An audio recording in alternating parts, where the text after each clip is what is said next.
Welcome to the Future of Sharing, the series where we're exploring how do we make the sharing economy work for everyone. I'm Pete Lyden, I'm the founder of Reinvent. And today we've got Charles Durrett with us here, who, along with his wife, Catherine McCammett, really are credited with one of the first to really help introduce the whole concept of co-housing to the United States. I think you folks, they designed the first American co-housing, complex, you could say, here in California, but also the first one in the United States. They've also been behind, their architectural firm has been behind designing more than 50 of these co-housing environments throughout America and the world. He's also the author of 3 different books on co-housing. And we are talking with him right now, coming through from the foothills of California. And welcome, Charles, or did you go by Chuck? Welcome, Chuck, to the conversation here. Thank you so much. It's fun to be here. So, you probably get to ask this a lot, but I think a good way to start is just explain co-housing. I mean, people are kind of getting used to wrapping their heads around the idea of the sharing economy and things like that, but actually co-housing predates this, and give us a little sense of what it is. So just when we talk about this concept. The definition of co-housing basically is that the future residents of a new custom neighborhood, and frankly, a neighborhood very much based on the notion that individual lives will be easier, more convenient, more practical, more economical, more interesting, and more fun if they shared a great deal. So it's very in keeping with your program. So, where I live, 34 households got together and, we found a piece of property, 11 acres in the Sierra foothills, and developed a new housing development with the future residents. All of them strangers, 50 adults that were strangers previously to getting together. But they knew one thing, that their life would be easier if they, did this custom community together. Obviously, you're not going to have much of a community if you do it by yourself. So anyway, we did it together, including shared contractors and finances and, really big and deep topics that people normally wouldn't feel comfortable sharing. But since we've sort of gotten it organized over the years, it's pretty easy to do, and it's a lot easier to do together than it is separately. So number one is that future residents play a big role in the development and the design of the future community. That's number one. Number two is that there's extensive common facilities. There is, where I live, we have dinner in the common house 6 nights a week. We have a shared music room. We have shared laundry, shared children's room. We have 2 guest rooms, a big shared teenage room. A huge workshop that we all work in together, and other, media room, etc.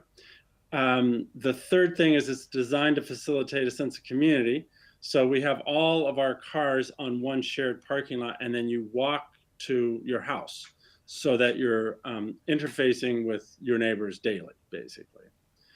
Fourth is that it's a completely self-managed. So those are the consistent characteristics of co-housing. When you say self-managed, what do you mean by that? Meaning not by some corporate conglomerate? Yeah, I mean, legally it's a condo project, basically. But there's no management company that does anything. And unlike typical condominiums where there's 3 to 5 people on a board or some sort of a management board, every adult's on the board in co-housing. So, and we do things by consensus. So sure, we share, but we only share where everybody agrees sharing makes sense. We don't share where people don't agree it doesn't make sense.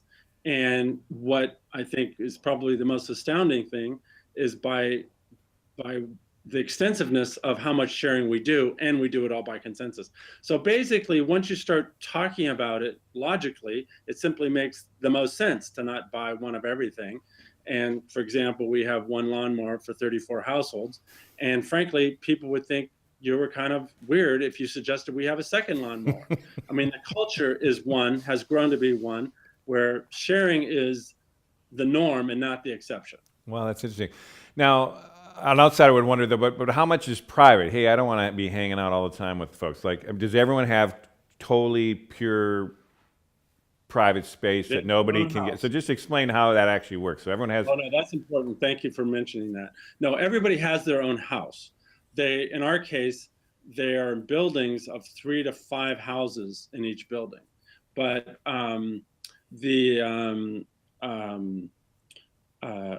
but and everybody has their own house, complete with a kitchen, etc.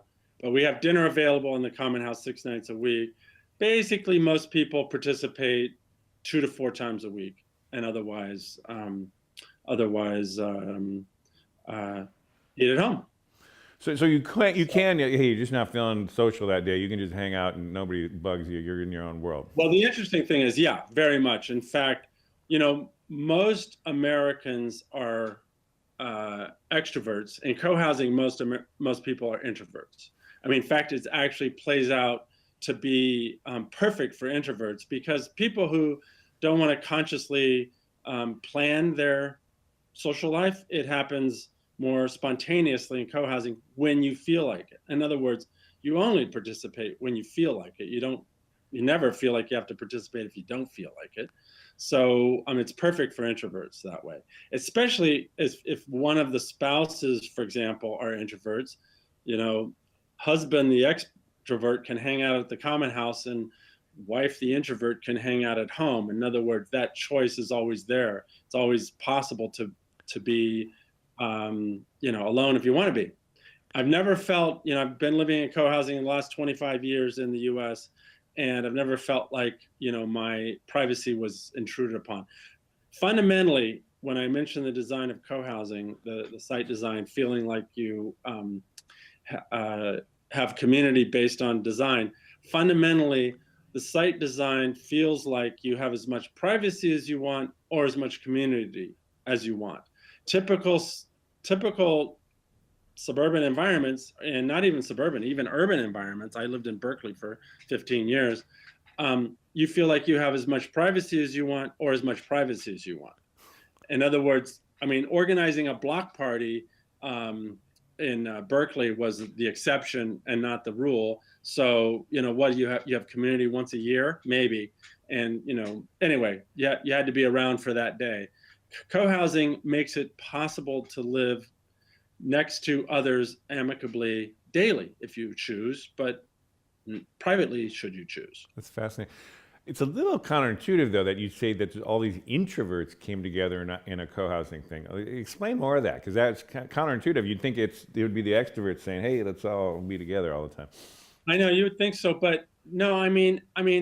We're all social animals. We have to be. We all have community because we're a social animal. We all have community, but for most of us, it's a function of our car, our phone, our date book. It's a very conscious act to connect. I know that when Kate and I lived in Berkeley or San Francisco, you'd have to start making your Friday night plans around Tuesday. Hey, do you want to get together for beers afterwards, get 2 or 3 people together and go out for beers on Friday night, for example.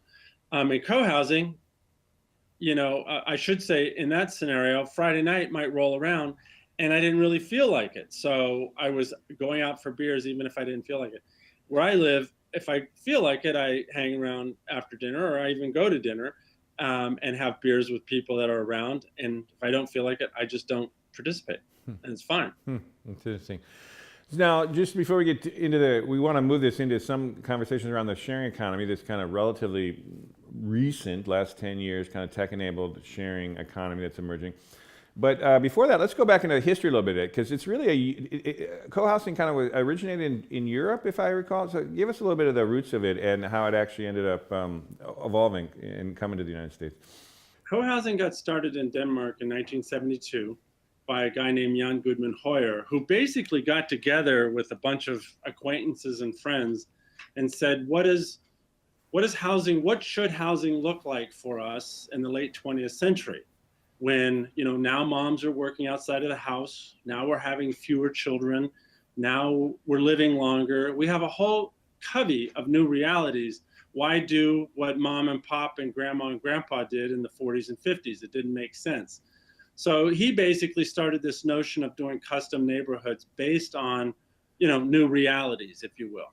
And, and it continued to evolve since then. Katie and I brought it back to the US in 1982. We actually coined the word in 1985 when the Danish government asked me to come up with a translation for the word bofællesskaber, which is the word in Danish. Wait, so you're the first. You're the first to use the word co-housing, or is that what Yes. that means in? We coined the word. No, it's not a direct translation. Bofellesgeber means living together communities. Co-housing is a new word. And if you go to the Oxford English Dictionary, it says coined by Chuck Durrett and Katie Oh, McCammon. nice.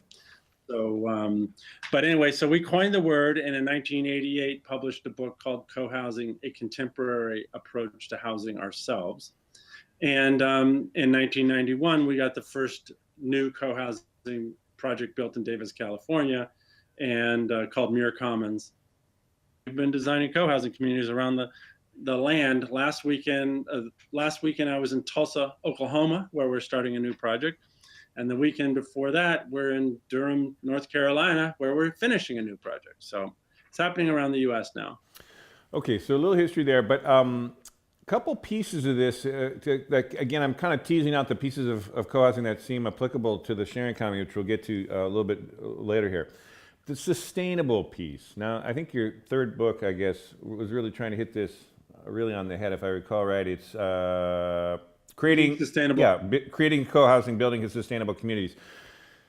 How big is the sustainable piece as a driver of this in terms of, environmental impact, climate change, all these issues? And how much is that what motivates people to get involved in this kind of stuff? So it's a really good question because, if I think about where I live, Katie and I we don't push hard on sustainability. We push hard on reflecting and responding to the real needs, wants, and desires of this future resident group. But we also know that it takes 10 minutes into the conversation before somebody layers in the possibility of doing something considerably better than we do things normally, habitually in our culture. So for example, where I live, some young lady who happened to work for a nonprofit probably made about $25,000 a year, didn't make a lot of money, but she said, hey, I don't know if anybody in this group has been to a clear-cut forest of late, but what it does to the habitat, what it does to the watershed, what it does to the air quality is unfortunate. And so she proposed that we put all sustainably grown lumber into the development. It cost us about $2,000 a house. So here's somebody for whom affordability was also critical. She also knew she was going to be saving considerable amount of money in this shared environment, which is everybody recognizes. If they didn't recognize it before, they definitely recognize it after they move in. But and then it was literally a watershed like that. Somebody else said, hey, well, this is California. We have all this sunshine. And by the way, none of those 34 households had sustainably grown lumber in their houses previously. Then they said, oh, we have all this sunshine. Why don't we have solar panels? None of those households had solar panels previously. But my energy bill per year runs about minus $88, somewhere in that range. This last year it was minus $95 because I have 1 kilowatt. We made very tight houses, almost passive houses. And we put on these solar panels.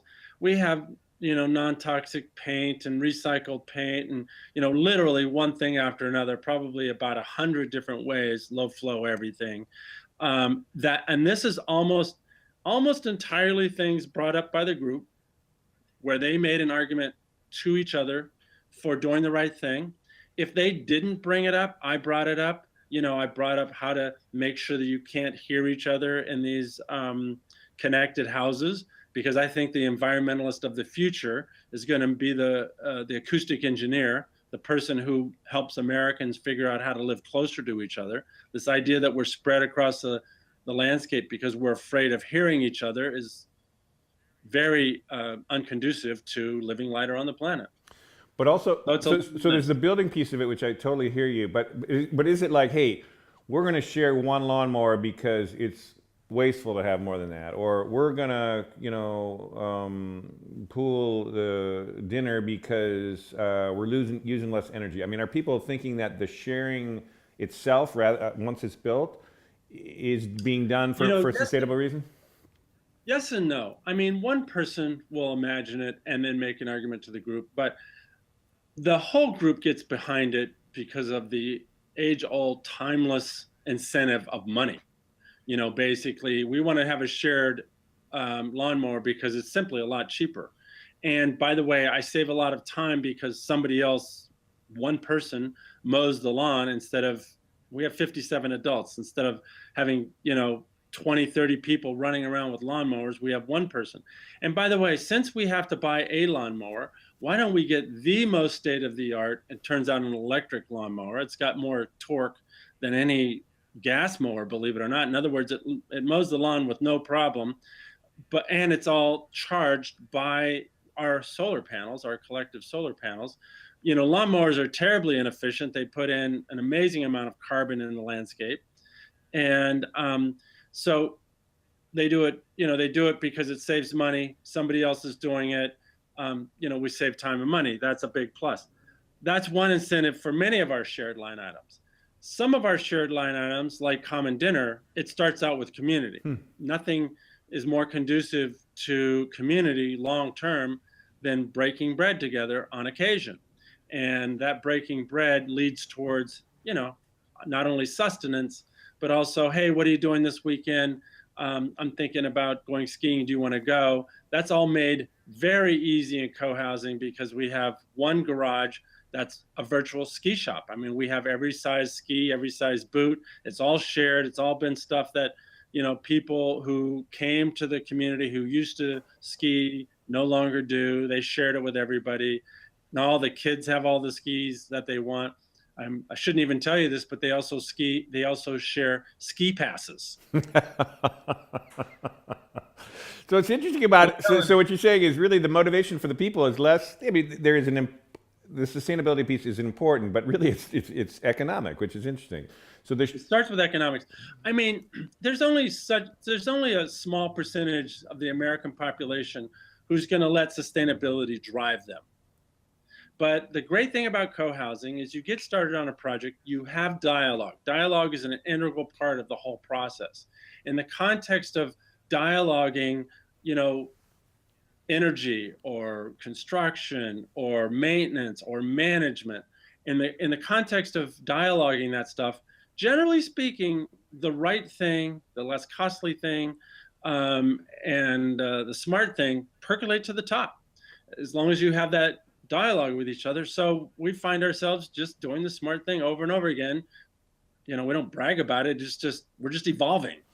One thing, though, from your point of view, since you're the architect behind the whole thing, do you have any kind of data or proof that co-housing is, from a kind of a sustainability perspective, uses less energy, is more sustainable in any kind of is that a kind of a proven thing or a thing that you kind of constantly refer to? Oh, it's not hard to generate that data.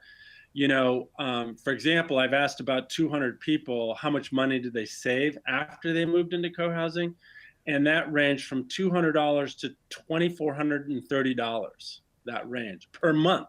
Wait a minute, say it? Per month. The one woman with $2,400 a month, she was describing her energy bill previous in Colorado at about $400 a month. Now it's less than 50. She had two cars because she had to have a four-wheel drive car because she lived in snow country, as in addition to her other car, keeping that insured and all the rest. Her travel expenses went down, her phone expenses went down, because it was all collectivized. Her internet, our internet is about, because we share that, we pay about $6 a month per household in our community. Otherwise, people up here spend as much as $60 a month for their internet, up here, because it was expensive to get it up here. The average outside of co-housing is about $39 a month. We pay $6 a month. I mean, it just goes on and on. It's a long list. The average energy bill where I live is minus $50. Someday PG&E might kick in that $50 because we're basically subsidizing our larger town's energy because we generate so many kilowatts. So it's a long list. Clearly, yeah. So economically, for sure, cheaper as a driver. There is a sustainable piece, not the primary mover, but certainly motivates and is important. So let's turn to what I was getting at, Peter, is that it's a byproduct of co-housing and a byproduct of sharing. I feel like it's only 5% of the American population you're going to talk into doing the right thing, but it's 95% of the population who are going to recognize soon after moving into co-housing that their life is cheaper, more economical, more practical, more fun, more interesting by living in this shared environment than if they didn't. So, and they don't come to the table with a lot of ideology. In fact, even, where I live, if you come to the table being righteous or holier than thou at any level, you're more or less a non-voice. But if you put it on the table as being a practical, smart thing to do, why don't we consider this? People do it over and over. But you can't you can't really ever use righteousness because you become a non-voice immediately. Good point. So then let's go to that third piece, that community piece, and you've been touching it. So sustainability, kind of economics, essentially, and then the community piece. You've mentioned it several times that seems to be the main driver in many respects, or maybe not more than the economics. But talk a little bit about that. And I know this is part of what I know another book that you talked about is how you've been championing this for seniors or people who are growing older too, and which I'm assuming has a lot to do with the community aspect too. But talk about how that's so central, how the sharing opens up these community channels differently. Well, for example, people often ask me, what's the common denominator of co-housers? They have some spiritual something, and of course they don't. They're every spiritual, whatever. They're just the cross section of American population that way. But they have one common denominator, and that is that they believe that their own individual personal life will be easier, more convenient, more practical, more economical if they give cooperation the benefit of the doubt. In other words, they will consider sharing anything. We had a guy recently who went knocking on everybody's door saying, hey, I'm going to buy a pickup truck. Do you want to buy a shared pickup truck? And they went, no. And then went to somebody else's door, no. And somebody else's door, and they said, no. And I kept thinking, boy, I wonder if he was doing that in a regular neighborhood, how long it would take before somebody called the cops. Because it's just not usual. But where I live, you can float sharing anything. And when we lived in Emeryville, we did have 2 shared cars, and it meant that no household, and although they were almost all double income, no household had more than 1 car, and we had 2 shared cars. So when it makes sense, we do it. When it doesn't make sense, we don't do it. But it's always possible. Establishing an environment where it's always okay to float anything is the beginning of a very viable shared economy, if you ask me.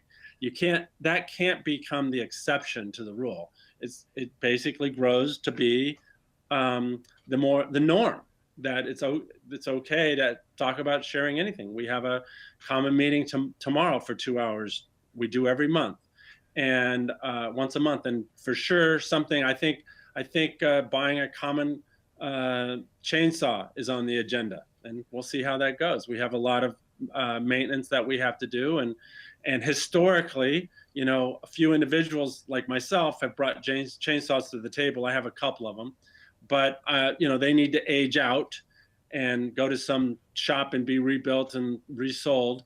And I'm probably I didn't actually promote the idea, but somebody's promoting getting an electric chainsaw. They make them so much better than they used to, with a charger now. Instead of a cord, you have a charger, and everybody's pretty much behind it. So we'll see how that goes. But now, is there like a transaction cost though? I mean, is it a time sink to kind of like, you got these meetings, you got to get consensus around the chainsaw? I mean, are there people that feel that it's too laborious, basically, maybe, to be part of? Well, usually some committee has already worked through it, 4 or 5 people, and it'll probably take us 5 to 7 minutes before it's consensed or not consensed. Well, the facilitator will take a couple of straw polls, and if 90% raise their hand, say, yeah, I think we should do this, then the facilitator will ask the 1 or 2 people, why don't you think we should do it? And there'll be a little dialogue around it, and it never takes more than 5 to 7 minutes. And then she'll take a straw poll again. If 100 people raise their hand, then we'll move on to the next line item. We'll just move on. And then over the next month, maybe one person will talk, to a couple of people or something. try to make a case. That guy never got a shared pickup truck, so he just dropped it. There was zero transactional cost in that one because it never even came to the common meeting, because he found out very early that there wasn't a lot of traction for that. And that dialogue, not only does that save a lot of time in the general meetings, but it also helps build community. Everybody loves the guy just fine, and appreciates his notion of his view of making everybody's lives easier, and better. But it didn't float, and that's fine. So go back to so this community thing. Let's go one more notch. So there's working together as a group, but like, do you get closer? I mean, are you end up more enveloped in people's lives, getting more deeper conversations? Care for each other more, get more connected to other people's kids. I mean, I don't know. Just talk about that level of the community piece of what happens through the sharing, through the kind of the environment. As soon as you start figuring out how to save money together, certainly the relationships become deeper and more meaningful. This person is actually an attribute to my life. They're actually making my life not only more economical, I don't have to work as much, but also, where I live, for example, we'll buy a shared lawnmower, a shared chainsaw probably, and one or two people will help manage our 500 trees in a way that, makes everybody else's lives not only easier, but makes it easier for us to live amongst the trees. Many people, especially seniors, can't even imagine living amongst 500 trees if they can't run their own chainsaw, for example. But those seniors will manage something else that'll make my life easier. They'll manage the common kitchen, for example, or they'll manage the books or something. And it's all very interrelated, like this question of, meaningful relationships. Katie and I moved into co-housing for lots of reasons, but the primary reason was that we only wanted to have one child. We only wanted to have one child because, well, we thought it was, population growth is a serious concern to the planet. And for lots of reasons, we only wanted to have one child. Well, our child, it turned out to be extremely social. And it would have been abusive to have had only one child. And certainly lots of households have more than one child so that the first one will have company and playmates, et cetera. And sometimes that works out and sometimes it doesn't. But now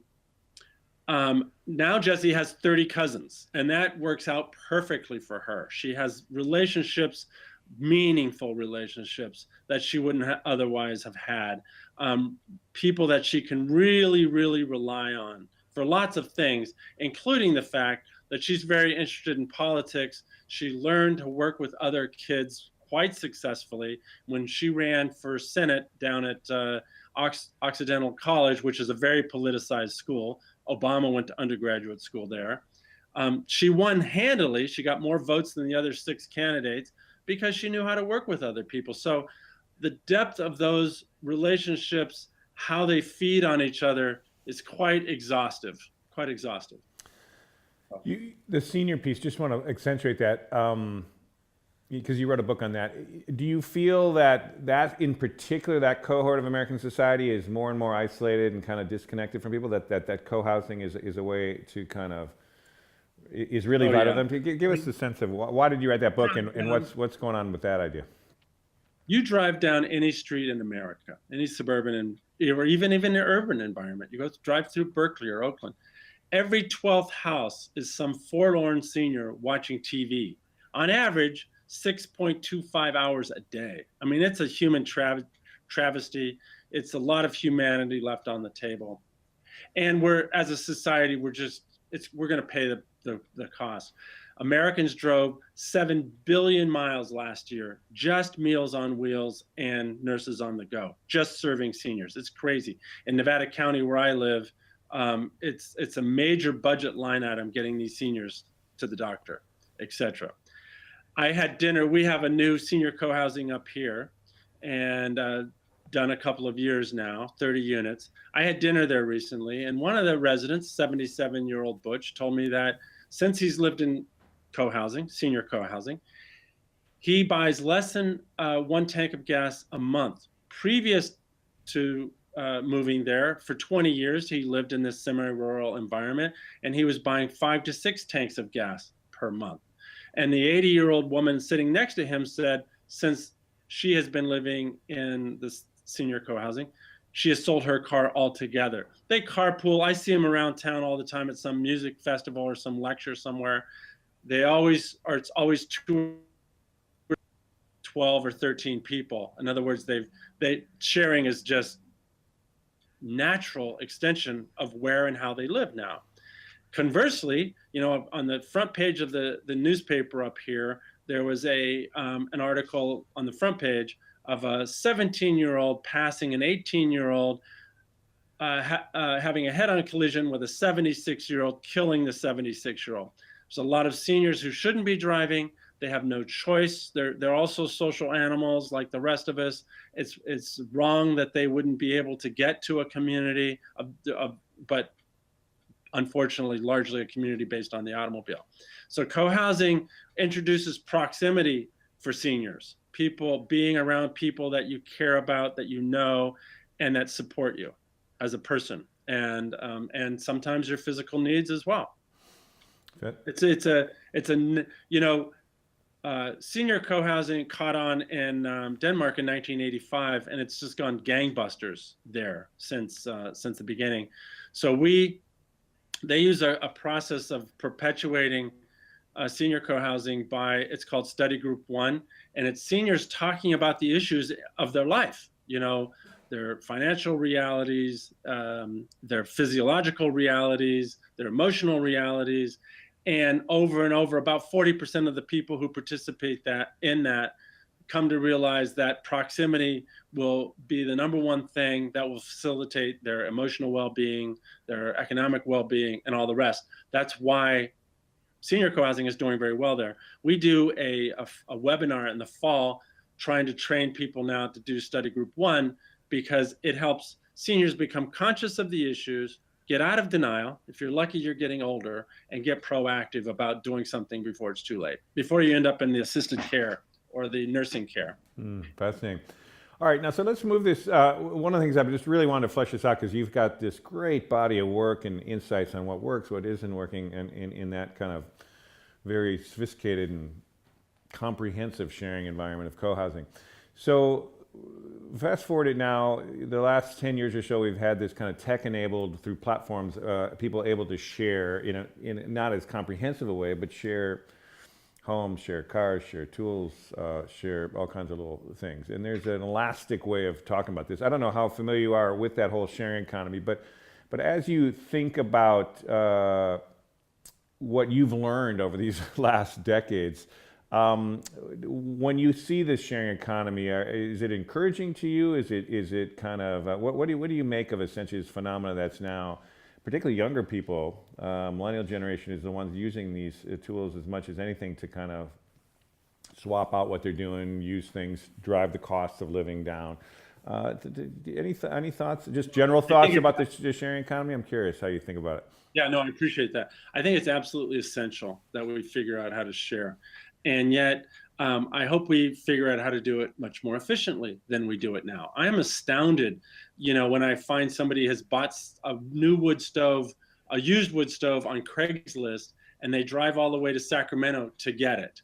And I think the study that's worth doing is, where I live, somebody will put on the internet in search of wood stove, and it'll probably be a day or two before somebody in the co-housing says, well, my friend here in town has one that might work for you, or I have one that might work for you, or we're thinking about switching one out of our summer cabin that might work for you. In other words, just that we have this thing in our email at the co-housing's ISO, in search of, and I will bet that drives down the driving to share about 100-fold. If I had to just top of my mind. 100-fold. 100-fold. In other words, again, meaning what do you mean by 100-fold exactly? I mean, if I think about the number of things I've shared with my neighbors over the last year, I think I drove 100th as many miles as if I hadn't lived in co-housing and wanted to share things with others. In other words, it's all based on proximity. And the same thing happens for seniors. And it's even more important for seniors because, for example, I've had two precipitating events in the last couple of years, a couple of injuries, and I had to borrow. I put a little ISO on my internet for the co-housing. I said, in search of crutches. Boom. Within that afternoon, there were 5 pairs of crutches on my front porch. I didn't go anywhere to get them. Nobody I knew went anywhere to get them. They were there. But now you got a problem. You got them, 5 okay. pair. You only needed 1 pair. So there's. And then I sent an email and I said, okay, I like the Canadian version the best. That's the famous one with the arm grip on it. And so I'm going to hold on to that one. I ended up holding on to it for a couple of months. And then the 4 others came and got their crutches back. I had to borrow a wheelchair. I had 4 or 5 wheelchairs on my front porch. And then I borrowed one of those for a couple months. So that's part and parcel to living in a place that by virtue of proximity and not a proclivity for sharing, but an acceptance for sharing, a very readily, nobody is annoyed that I put a thing out on an internet that said, on the email, right in my neighborhood in search of crutches. But if I didn't live in a community and I went next door and knocked on somebody's door and said, hey, by the way, do you have crutches I could borrow? They may be annoyed and it's not as convenient. Okay, so but what the lesson you're kind of pointing out though to the broader sharing economy is some kind of localization of requests or kind of how do you coordinate at a more localized level, because you're saying it's the sharing across distance that doesn't make the sense. Is that what I'm hearing from you? That's precisely correct. That's precisely correct. Well, let's take. And I've also noticed that. Go ahead. Yeah, go ahead. I was just going to say I've also noticed that the sharing economy does have some detriments. The big detriment is Airbnb. I mean, that's touted as part of the sharing economy, but it's more or less a big business proposition. That's fine, but it's actually having an ill effect on many small towns in Northern California. Downeyville, California has gone from a population of 325 to 280 because people are buying a house just to keep it as an Airbnb in that town. So in other words, it's huge in terms of solving lots of problems. Obviously, there is no panacea, and even sharing is not necessarily a panacea, because all it's doing in the cases of these towns is serving the 1% who can afford to drive up to Downeyville and pay $1,000 for a week. Many of the people who live in Downeyville can barely pay $1,000 a month for rent. So therefore, it's just more lucrative to own a house as an Airbnb. So you're saying when they take the whole house off the local market and use it more as a vacation home thing for moving people in and out every weekend, that's the problematic side of it. Yeah, exactly. What about the side? There is another category of people using Airbnb to like rent out a room, and they're in the house and they have an extra room. And if the main resident stays in the room, it's great. It's great, except there are people who argue that would be preferred, that house goes to a larger family, and that individual actually downsize. There's an old saying that a mom with a 6-year-old wants a mom with a 6-year-old living next door so that their 6-year-old has somebody to play with, so they have somebody to relate with. My kid has an earache. How do I solve an earache? We end up with neighborhoods with very few families because some person can share out 2 or 3 bedrooms to a couple of yuppies from the Bay Area, and it delaminates neighborhoods a little bit. Do you have any thoughts on how to solve that, or just you're saying how would you deal with that? Well, it's a little bit complicated, but basically, it really pays to get into the popular culture the notion that people would right-size their houses. There's a lot of literature on that these days. C.G. Ware out of Sausalito, California, wrote the book called Right Sizing Your House. And there's just lots and lots of literature on that now.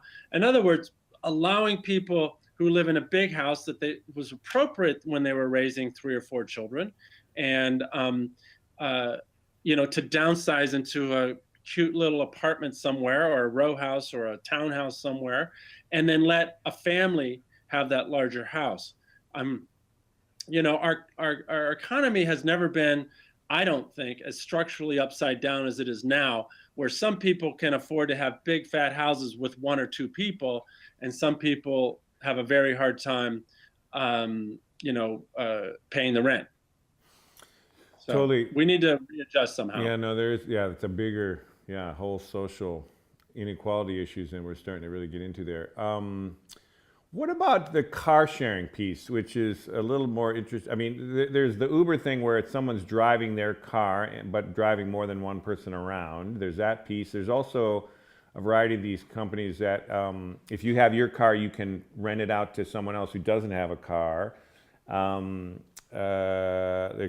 like Get Around, for example, is a thing where many people can share the same car. Any thoughts on the use of those kind of things that are taking assets like that, sharing them across? Any thoughts on what you've learned? It sounds like you guys do that all the time in your seat. Well, I'm so happy that right now we just finished a project in Vancouver, BC. That one that's sitting in that model right there. The city of Vancouver wanted us to make 2 parking places per house, and it was ridiculous. And it was too costly. It was going to be much more costly than this group of young people could do. This project was started by a 29-year-old woman who was a physical therapist. 100% of her clients were infants and toddlers who were brain damaged by their own parents, shaker babies.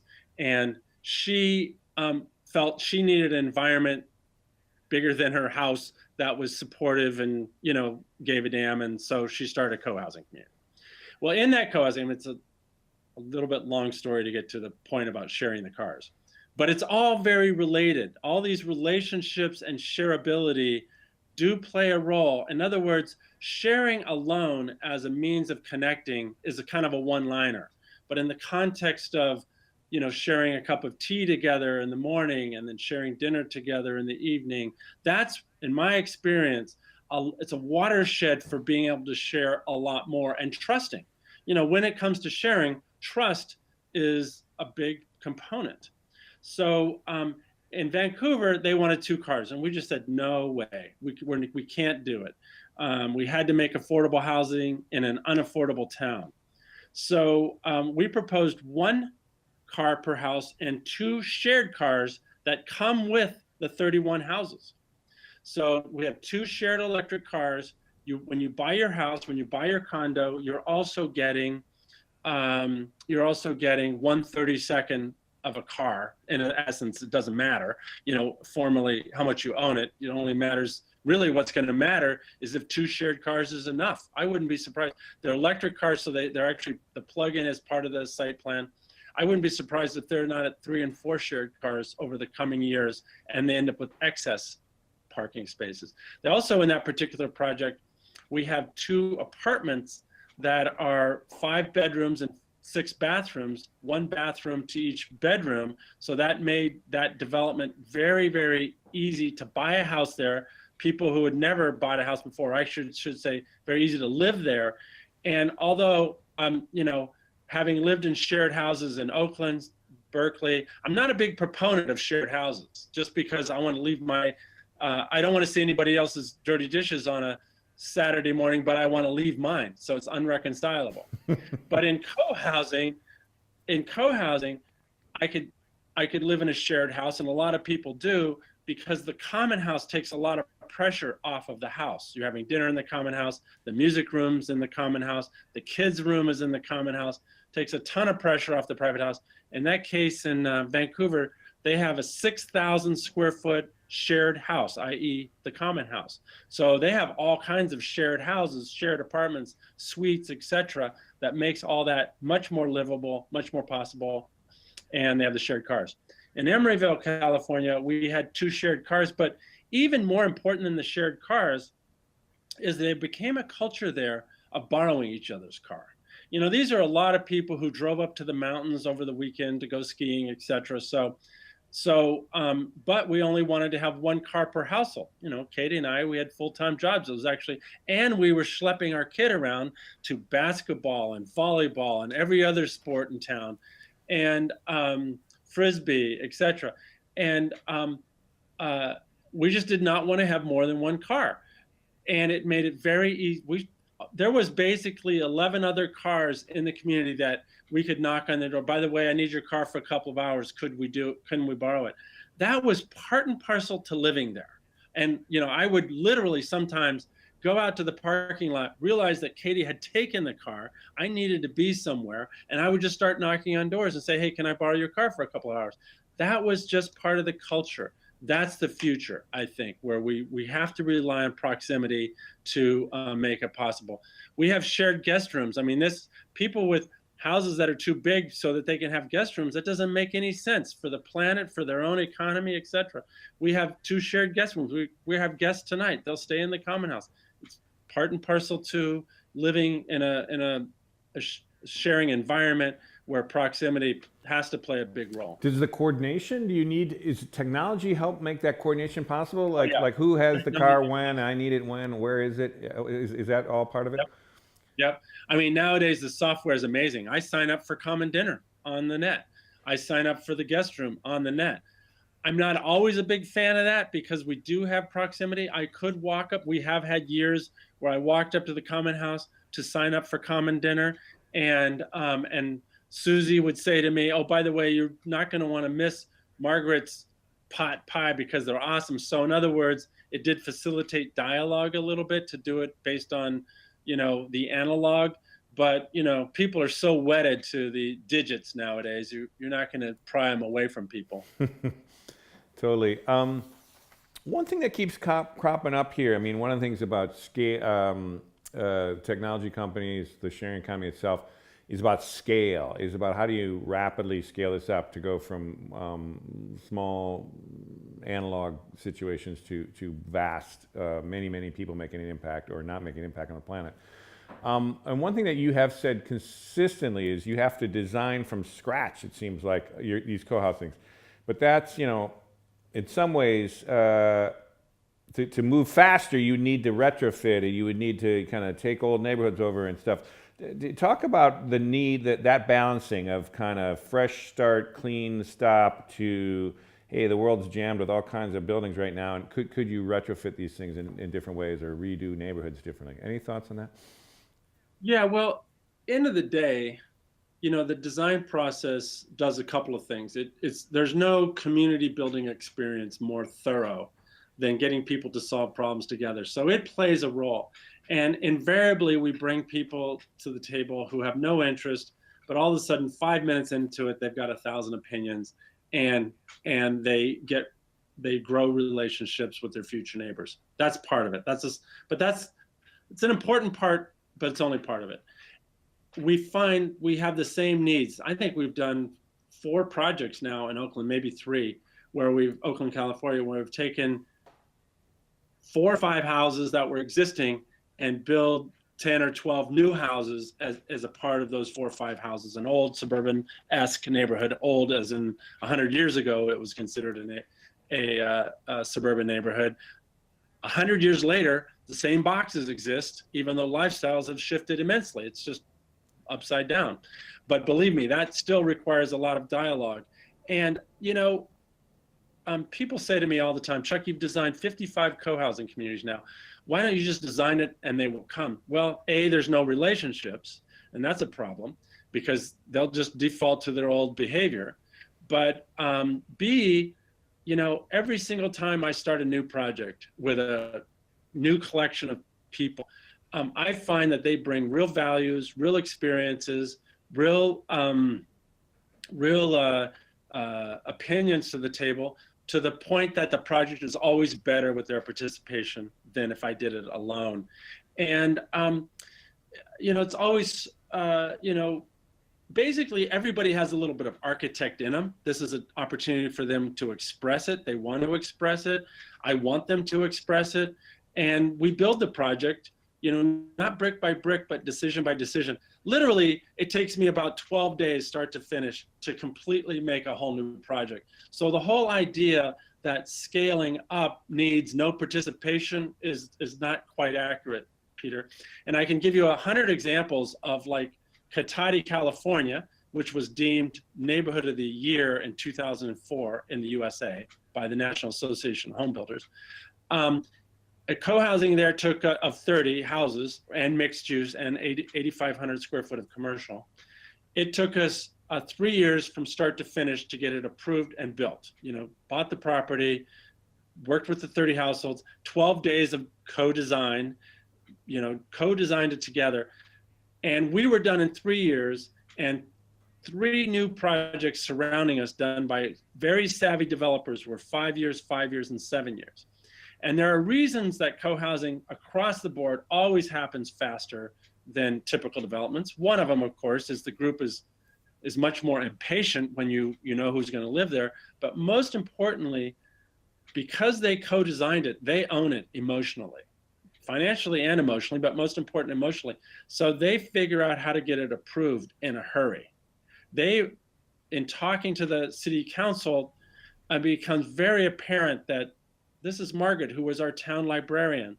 This is Susie, who teaches first grade at the local elementary school. These are people who have been a part of our community and have helped make it. And we need to get them into housing. And so everybody gets a little bit more impatient about how long housing gets bogged down. We have 1 million homeless people in this country. And partially is because we're too patient in getting housing built. We need to become more impatient on getting a roof over people's head. Nobody does that better than a co-housing community. That's interesting. All right, so we're kind of winding towards the end of the interview here, which has been awesome.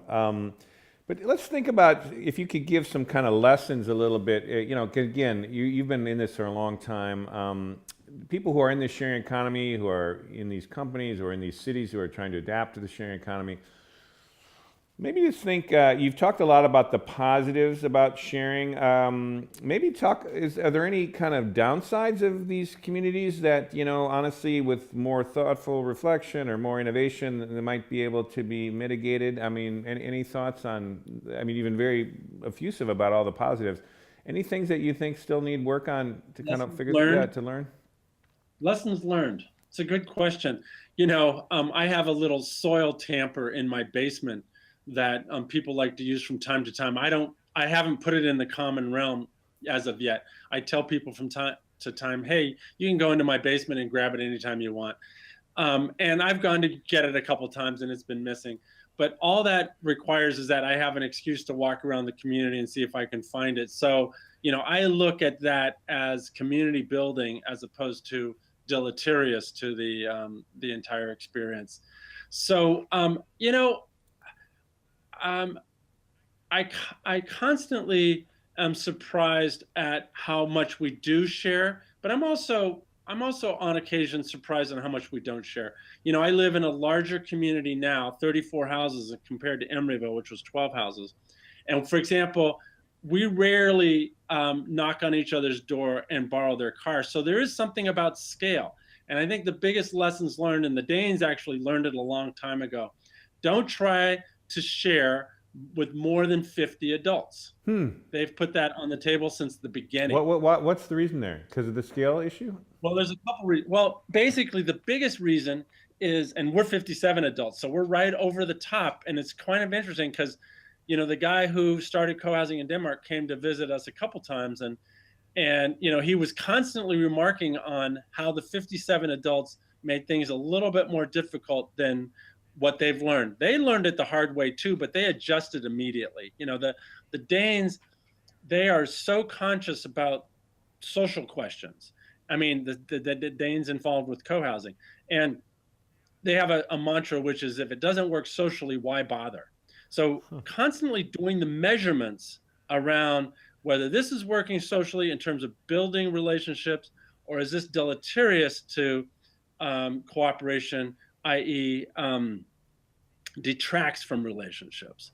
So anyway, they've actually got 8 reasons that they stop at 50, but it mostly revolves around the notion that there's a realm that co-housing and actually sharing is is easy and natural, and you can get consensus around it. If you try to get consensus with more than 50 adults, it gets bogged down. And they just had to come up with an arbitrary number, but it's not that arbitrary. It's based on empirical data. We don't even stop to try to figure out where that empirical data starts and stops. As a culture, we're not used to measuring social devices. They have a whole trade there called cultural workers, where they're constantly looking at small towns and figuring out how the social measurements could improve this town, or or what could be deleterious. They have a mechanism called the aggregate sum, which is just basic typical statistics, but they have these culture workers. They'll go into a town anytime you're building a new road in an existing town. You have to measure, we have to measure the yellow-legged frog. We're very big on the biology side, but they're very big on the social side. So if you're putting a new road in here, how often does it affect how often grandmother is walking over to the granddaughter's house after school, or how often the granddaughter is bicycling over to grandma's house after school, and they take all these measurements to figure out maybe we should move the road here or there based on how deleterious it is to social relationships, first and foremost. So anyway, I'm just saying that as a background because they got very serious about their number 50. And I think the sharing movement in the future should try to go into existing neighborhoods with 50 adults and see if they can't, set up a sharing culture there, no more than 50 adults, set up a sharing culture there that's based on proximity instead of the internet and instead of the car being so essential, because that doesn't facilitate long-term relationships, and long-term relationships are what going to facilitate sharing more than anything else. That's really fascinating. So, so some kind of proximity. It's an interesting challenge to even the tech side of things. Is there ways to kind of circumscribe sharing into little localized units and really amp it up that way? Well, really interesting there. So when you see what you've learned in your kind of very physically circumscribed space, are you optimistic or pessimistic about how the broader culture will essentially evolve going forward in the kind of expansion, let's say, of this habit of sharing? Are you feeling that we're going to see that kind of scaling up much more, or do you see it as kind of being a long, slow expansion, or what? Any thoughts on kind of your attitude towards? No, actually, I really appreciate the question, Peter, because I'd love to get to that. I actually see it topping out very quickly unless we learn to measure the social side of it. I feel like once we start measuring, the pluses and minuses from a social point of view, then we can tweak it. Just like any engineering that's going to happen, whether it's a gear ratio or anything, if we don't measure it and improve upon it, and we're only using the original theories, sharing makes life easier, sure, but this kind of sharing makes life easier.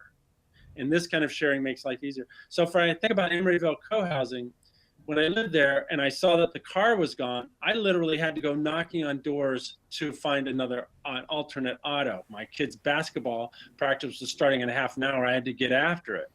That's faster than the internet. We don't think of relationships as faster than the internet, but if I would have gone home and sent out an email to my larger community, it might have been an hour before I got a reply. Well, I can or I can't. So I think unless we figure out how to introduce proximity as a real, in other words, literally a city block and literally another city block, or one linear block with the houses. Most streets in Berkeley are 30 to 35 houses from start to finish on any given block. So that'd be a great number. That would be a great number to work with. And these are also people that you're more likely to run into because there's got to be some natural interaction beyond sharing.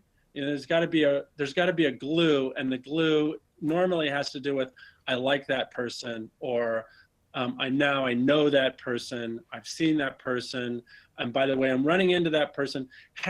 Three-quarters of the sharing I do in my community, I never go knock on their door. I run into Chris on the way to work, and I say, hey, Chris, I'm going to fix that bridge across the swale this weekend. I want to share the burden, and will you help me, for example? So I rarely rely on the phone, the internet. I usually rely on running into them, because then I can do it naturally. It's easy to read their body language and to figure out whether they're into it or not into it.